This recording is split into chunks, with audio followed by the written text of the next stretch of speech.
बिस्मिल्लाहिर्रहमानिर्रहीम। नाज़रीन अस्सलाम वालेकुम, मैं हूँ इमरान वसीम।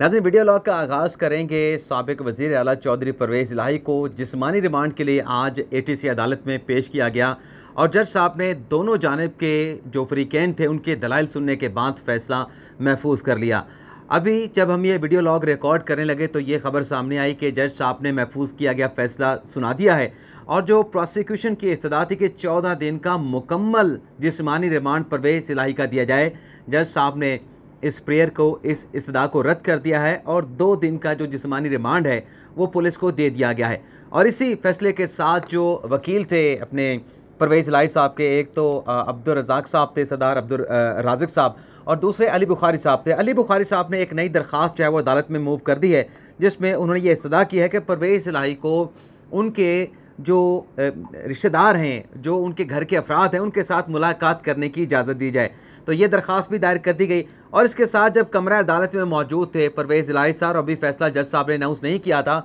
तो वहाँ पे एक नाखुशगवार नोयत का वाक़या पेश आया कि एक पुलिस एहलकार आता है और परवेज़ इलाही साहब को अपने साथ ले जाने की कोशिश करता है कि चौधरी साहब उठें और मेरे साथ चलें। तो चौधरी परवेज़ इलाही उस पुलिस एहलकार को झड़क देते हैं और उससे ये कहते हैं कि मैं चलूँगा तुम्हारे साथ, लेकिन ये क्या तरीका कि मेरा हाथ पकड़ के मुझे कुर्सी से उठा के तुम साथ ले जाने की कोशिश कर रहे हो। तो उस पुलिस एहलकार ने कहा कि मुझे साहब का हुक्म है, मैंने आपको साथ लेके जाना है। तो परवेज़ इलाही साहब इस पर बड़े बरहम हुए। उन्होंने कहा पुलिस एहलकार से, वो कौन सा तुम्हारा साहब है, उसे मेरे सामने लेके आओ। जब तक फैसला नहीं सुनाएगा जज मेरे जिस्मानी रिमांड के हवाले से, मैं अदालत छोड़ के नहीं जाऊँगा। तो फिर जब अदालत ने महफूज किया गया फ़ैसला अनाउंस किया, तो उसके बाद परवेज़ इलाही साहब जो हैं वो पुलिस के स्क्वाड के साथ जो उन्हें लेके आया था उसके साथ चले गए। यानी 2 दिन का जिस्मानी रिमांड मंजूर हो गया है। लेकिन हाई कोर्ट में जो तौहीन अदालत की दरख्वास्त दायर की गई थी वो समाअत के लिए मुकर्रर नहीं हुई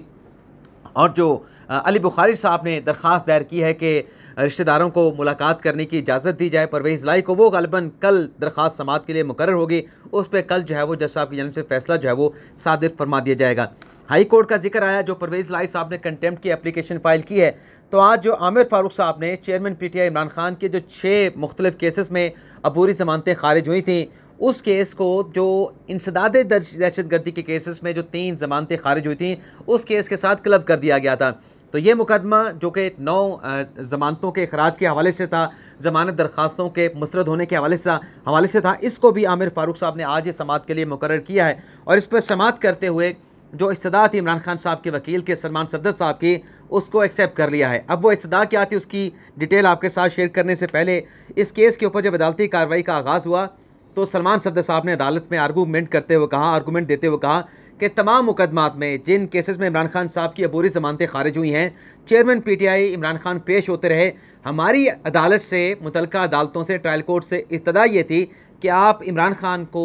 सरकारी हुकाम को अदालत में प्रोड्यूस करने का, पेश करने का हुक्म दें, क्योंकि हमारा मौक़िफ़ ये था कि इमरान खान अपनी मर्ज़ी से, अपनी विल से अदालत से गैर हाज़िर नहीं हुए, बल्कि वो अदालती हुक्म के ऊपर तोशाखाना केस में गिरफ़्तार हुए थे। तो फिर उन्हें प्रोड्यूस कराना जज साहब का सवाबदीदी अख्तियार था, हुक्म दे सकते थे, जो कि उन्होंने एक्सरसाइज नहीं किया। जस्टिस जहांगीरी साहब जो कि 2 रुकनी बेंच के दूसरे रुकन हैं, और यहाँ पे आप नाज़रीन को बता दें कि ये वही बेंच है 2 रुकनी जिसने तोशाखाना केस में साबिक़ वज़ीर आज़म इमरान खान की जो सस्पेंशन एप्लीकेशन थी उसको एक्सेप्ट किया था और बेल पे 1 लाख रुपए के मचलकों के एवज़ इमरान खान साहब को जो है वो रिहा करने का हुक्म सादिर फरमाया था। जैसे तारिक महमूद जहांगीरी साहब ने इस्तफ़सार किया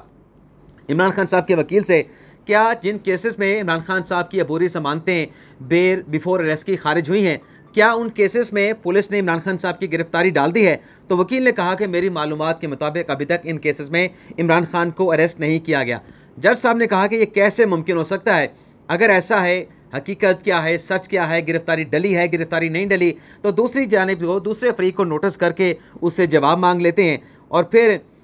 ये भी कहा अपने, अगर गिरफ्तारी डल चुकी है तारिक महमूद जहांगीरी साहब ने, तो फिर इसके बाद ये तो आपके बेल बिफोर अरेस्ट का मामला है, आपको बेल आफ्टर अरेस्ट की दरख्वास्तें जो है वो देना पड़ेंगी। लेकिन चेयरमैन PTI इमरान खान साहब के वकील सलमान सफदर ने कहा कि फिर भी आप नोटिस भी कर दें, आपकी बेशक ही ऑब्जर्वेशन है कि बेल बिफोर अरेस्ट खारिज होने के बाद, अब चूँकि इमरान खान गिरफ्तार हो चुके हैं, हमें बेल आफ्टर अरेस्ट के लिए अदालत से रजू करना पड़ेगा। लेकिन मेरा मुकदमा ये है कि ये जो गैर हाज़िरी थी इमरान खान की, जो अदालत में पेश ना हो सके, अदम हाज़िरी की बिना पे जो उनके ज़मानत की दरख्वास्तों को खारिज किया गया है, मुकदमा हमारा ये था कि अगर जज साहब हुक्म देते तो उन्हें अदालत में पेश किया जा सकता था। तो इस केस में 14 सितंबर तक का जो है वो अदालत ने, इस्लामाबाद हाई कोर्ट के 2 रुकनी बेंच ने जो है वो नोटिस जारी कर दिया है। इसके अलावा नाज़रीन, चीनी डॉलर की स्मगलिंग के हवाले से क्रैकडाउन का आगाज़ हुआ है। नेशनल मीडिया के ऊपर कुछ खबरें चली हैं जिसमें ये कहा जा रहा है कि अब ये जो चीनी और डॉलर के स्मगलर हैं इनके गिर्द घेरा तंग किया जाएगा। और ये भी कहा जा रहा है कि जहांगीर तरीन की जो शुगर मिल है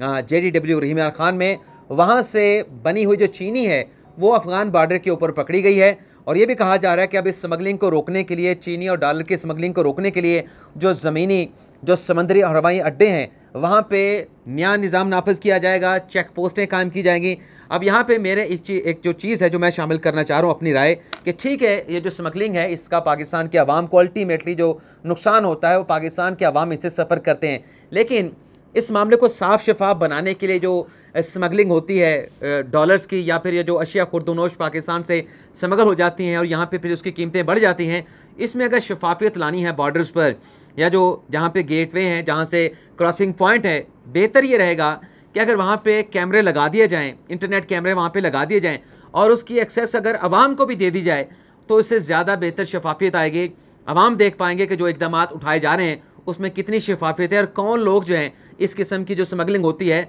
उसमें मेरे साथ जो जितने भी लोग इन्वॉल्व हैं उनके खिलाफ तो घेरा तंग होगा, क्रैकडाउन होगा, लेकिन इसमें शफाफियत आएगी अगर उन चेक पोस्टों के ऊपर जो चौकियाँ लगाई गई हैं, जो नाके लगाए गए हैं, अगर वहाँ पे कैमरे लग जाएं और इंटरनेट की रसाई चलें, आवाम को नहीं देनी ना दें, लेकिन अगर आला हुकाम तक, इस्लामाबाद तक, लाहौर तक, कराची तक रसाई दे दी जाए तो मेरे ख्याल से इस तमाम चीज़ों को जो स्मगलिंग है इसको कंट्रोल किया जा सकता है। इसके अलावा नाज़रीन, जैसा कि आप जानते हैं कि आज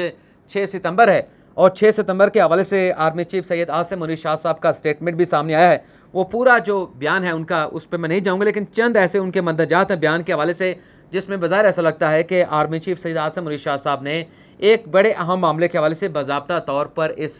खिताब में, इस बयान में ऐलान कर दिया है। आर्मी चीफ आसिम मुनीर शाह साहब ये कहते हैं कि अवाम और फ़ौज का एक लाजवाल रिश्ता है, लेकिन इस रिश्ते को तोड़ने के लिए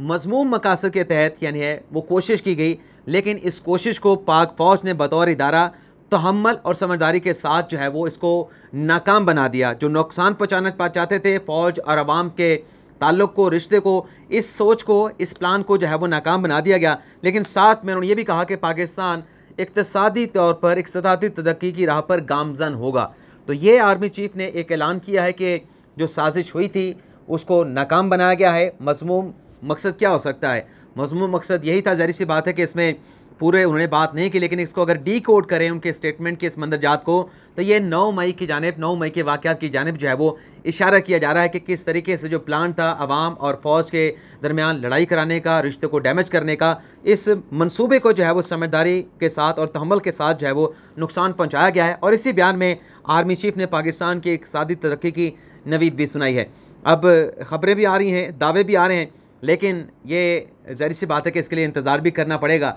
कि ये जो चीज़ें अनाउंस हो रही हैं ये कब तक जो है वो एक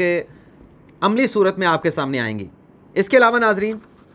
जो अगली ख़बर आपके साथ हमने शेयर करनी है वो है सदर मुमलिकत आरिफ अलवी के हवाले से, जो थंबनेल पे भी आप नाजरीन ने पढ़ा है हमारा जो टाइटल। लेकिन इससे पहले नाज़रीन 2 अहम खबरें सुप्रीम कोर्ट ऑफ पाकिस्तान से जो मैं स्किप कर गया। एक, आज़म सवाती साहब जो 2018 में मिनिस्टर बने थे साइंस एंड टेक्नोलॉजी के, उनके दौर में हुआ यह था कि IG इस्लामाबाद का सियासी बुनियादों पर ट्रांसफ़र करवा दिया गया था और उनके घर के जो मतलब जो फार्म हाउस है, जो जहाँ पे उनकी रिहाइशगाह है, वहाँ पर करीबी कुछ ऐसी गरीब फैमिली जो है वो रिहाइश पजीर थी, उनके साथ उनका कोई ऐसा मामला बना था कि उनकी गायें वहाँ पे आई और इनके कुछ ग्रीन बेल्ट को नुकसान पहुँचा, तो फिर उनके ऊपर तशद्दुद किया गया। और तशद्दुद करने के ऊपर जब पुलिस ने कार्रवाई का आगाज़ किया तो फिर जो इल्ज़ाम लगा आज़म सवाती साहब ने कि उन्होंने उस IG को चेंज करवा दिया जो उनके खिलाफ कार्रवाई करने जा रहा था। तो इस वक्त इस मामले के ऊपर 2018 में अस्कुत नोटिस लिया गया था। आज इस केस की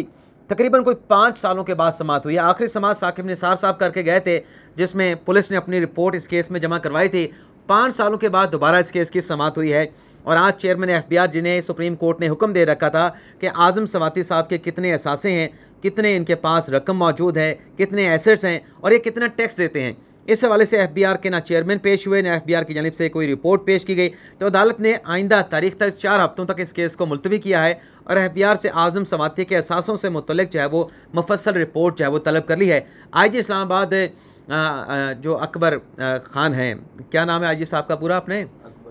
अकबर नासिर अकबर खान साहब, वो अदालत में पेश हुए थे। इजाज़ुल हसन की सरबराही में 3 रुकनी बेंच था जिन्होंने इस केस की समाअत की है। इसके अलावा नाज़रीन, नैब तरमीम के हवाले से कल सुप्रीम कोर्ट ने फैसला महफूज किया था और अटॉर्नी जनरल को कहा गया था कि आप अपना तहरीरी जवाब जो है सुप्रीम कोर्ट में जमा करवाएंगे। तो अटॉर्नी जनरल साहब तो चाइना में थे और एडिशनल अटॉर्नी जनरल आमिर अमान साहब ने अदालत को ये इस बात की यकीन दहानी कराई थी कि वो अपना तहरीरी जवाब जो है सुप्रीम कोर्ट में जमा करवा देंगे। और चीफ जस्टिस बंदयाल साहब ने कहा था कि चूँकि अब वक्त कम है मेरी रिटायरमेंट का, तो मैं जल्द जो है वो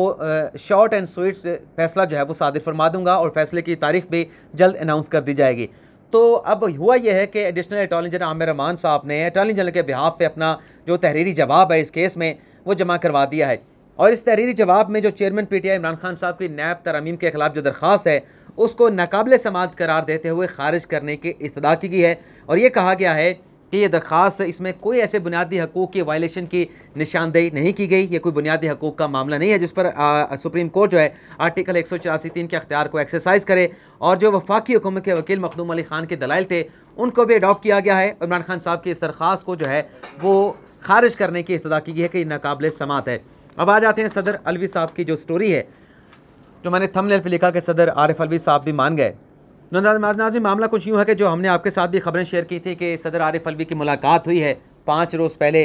आर्मी चीफ़ के साथ, लेकिन इसमें कामरान यूसुफ साहब ने मज़ीद इन्फॉर्मेशन ऐड की कि उसमें आर्मी चीफ़ नहीं बल्कि DG ISI भी मौजूद थे। और हमारे सराय की खबर ये थी, सराय का दावा ये था कि सदर साहब इलेक्शन की तारीख देना चाहते हैं। तो आज इसी मामले के हवाले से एक फॉलोअप स्टोरी जो है वो ताहिर खलील साहब ने की है,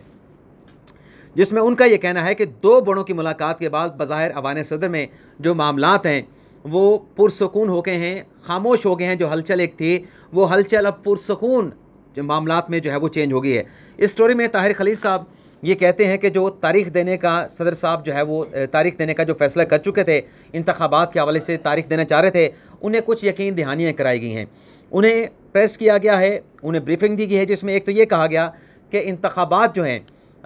सूबाई असम्बलियों की तहलील के बाद और कौमी असम्बली की तहलील के बाद जो इंतखाबात के हवाले से बातें हो रही हैं कि इंतखाबात ताख़ीर का शिकार हो सकते हैं। तो इसमें ताहिर खलील साहब की ज़राए से खबर यह है कि सदर अलवी साहब को यकीन दहानी कराई गई है कि इंतखाबात जो है वो ताख़ीर का शिकार ना होंगे। अच्छा, इस यकीन दहानी के हवाले से जो एक चीज़ मिसिंग है, क्या हल्का बंदियाँ होने के बाद फिर 90 दिन के अंदर इलेक्शन होंगे या फिर जब से कौमी असम्बली 8 अगस्त को तहलील की गई है, 9 अगस्त को तहलील की गई है, उसके 90 रोज़ के अंदर इलेक्शन होंगे। ये खबर जो है, इसमें ये जो हिस्सा है, जो एक पहलू है, जो एंगल है, वो मिसिंग है। और इसमें यह भी कहा गया है कि सदर साहब को ये भी कहा गया है कि आपको तमाम जो वसाइल हैं इंतखाबात करवाने के हवाले से, तमाम मतलूबा जो वसाइल हैं वो इलेक्शन कमीशन ऑफ पाकिस्तान को फराहम किए जा रहे हैं। और इंतखाबात के इनेकाद के हवाले से इलेक्शन कमीशन ऑफ पाकिस्तान में जो सूबों में अफसरान की तैनातियाँ की गई हैं उनको चेंज करने के इलेक्शन कमीशन ऑफ पाकिस्तान ने अहकाम जारी कर दिए हैं। और जो सियासी तकरियाँ सियासी हुकूमत के दौर में हुई थी उन्हें भी ख़त्म किया जा रहा है। तो ये ताहिर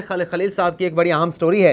कि मामलात जो लग रही थी कि अवान सदर में कोई हलचल होने जा रही है, तो वो मामलात बज़ाहिर पुरसकून हो गए हैं, खामोशी जो है वो अवान सदर में छा गई है। और ये ज़रूर लिखा है ताहिर खलील साहब ने अपनी ख़बर के आखिर में जो टेल किया है कि सदर मुमलिकत 9 सितंबर को उनकी मियाद जो है वो ख़त्म हो रही है और शहर इक़्तिदार में आइंदा चंद रोज़ में किसी बड़ी तब्दीली की जो ख़बरें हैं, जो चहमगोइयाँ हैं, वो भी की जा रही हैं। तो ये नाज़रीन हमारा आज का दूसरा वीलॉग, इसमें हमारी जो ख़बरें उनकी तफसीलात हमने आपके साथ शेयर की। इसके अलावा नाज़रीन चीफ जस्टिस बंदयाल साहब ने एक बड़ा अहम फ़ैसला किया है, उस फैसले के हवाले से हम मज़ीद कुछ इन्फॉर्मेशन हासिल करने की कोशिश कर रहे हैं। हमें अगर इन्फॉर्मेशन वो मिली बावसूख और मोतबर ज़राए से, तो अगले व्लॉग में ये जो बड़ी ख़बर है इसकी डिटेल भी आपके साथ हम शेयर करेंगे। और नामज़द चीफ जस्टिस कादी फ़ायसा के हवाले से जो तहरीक इंसाफ के एक रहनुमा ने एक ऐसी बात की जो ग़ालिबन उनको ना करनी चाहिए थी, नहीं करनी चाहिए थी, उस पर भी आपके साथ डिटेल शेयर करेंगे। और वो रहनुमा पाकिस्तान तहरीक इंसाफ के कौन हैं, उन्होंने क्या कहा है नामज़द चीफ जस्टिस के हवाले से, ये डिटेल फिर अगले व्लॉग में आपके साथ शेयर करेंगे। फ़िलहाल इजाज़त चाहते हैं। अल्लाह ताला हम सब का हामी नासिर हो, दुआओं में याद रखिएगा। अल्लाह हाफ़िज़।